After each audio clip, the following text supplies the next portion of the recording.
seperti minum obat 3 kali sehari.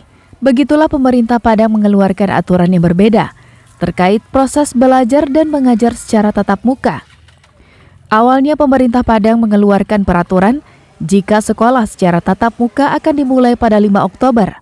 5 jam kemudian, aturan tersebut dibatalkan karena pemerintah pusat mengeluarkan pengumuman jika Padang masih masuk dalam PPKM level 4. Tak cukup 8 jam, keluar lagi aturan baru jika proses belajar dan mengajar secara tatap muka tetap dilaksanakan.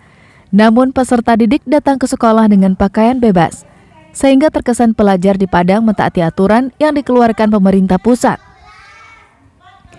Pada hari ketiga, proses belajar dan mengajar secara tatap muka di sekolah, pelajar SD di Kota Padang tidak lagi menggunakan baju seragam sekolah. Kebijakan memakai baju bebas ini berdasarkan kebijakan Dinas Pendidikan dan Kebudayaan Kota Padang yang dikeluarkan Selasa sore. Sejumlah orang tua siswa mengantarkan anak-anaknya pada hari ketiga, Rabu, untuk mengikuti proses belajar dan mengajar secara tatap muka di Komplek SD Tabing, Kelurahan Bungo Pasang, Padang. Meski tidak memakai pakaian seragam sekolah, namun antusias mereka untuk belajar terlihat tinggi. Orang tua murid sangat mendukung kebijakan pelaksanaan proses belajar dan mengajar secara tatap muka ini karena lebih efektif jika dibandingkan belajar secara daring. Selain itu, jika belajar daring, orang tua yang bekerja tidak bisa mendampingi anaknya belajar di rumah. Selain itu, belajar daring juga dianggap memberatkan orang tua karena tidak semua orang tua bisa mendampingi anak mereka belajar.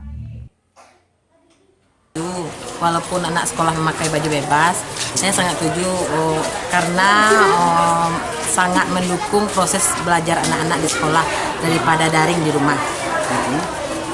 Lebih menangkap pelajaran di sekolah dibandingkan daring. Kalau di sekolah kan dijelaskan oleh gurunya, kalau di rumah hanya daring dan diberi tugas.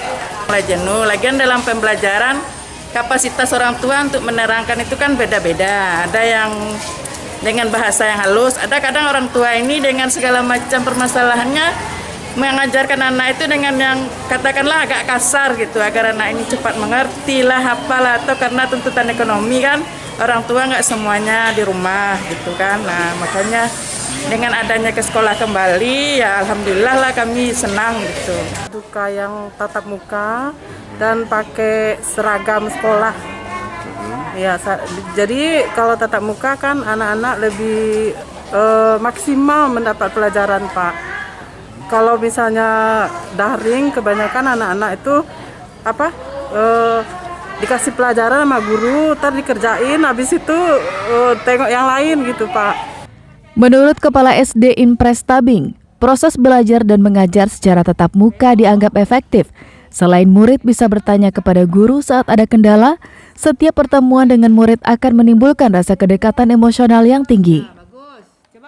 Ada lagi kendala seperti ini, anak-anak di rumah, guru di sekolah, tidak adanya komunikasi secara langsung, karena pendidikan itu tidak bisa melalui komunikasi jaringan saja. Memang ada sentuhan dari guru, ada pendekatan guru ke siswa agar adanya rasa ikatan batin antara guru dengan siswa sehingga mereka itu rindu dengan sekolah. Kebijakan melaksanakan proses belajar dan mengajar secara tatap muka ini seolah-olah mengisyaratkan jika COVID-19 tak akan menyerang pelajar yang sekolah dengan pakaian bebas. Robiham melaporkan dari Padang.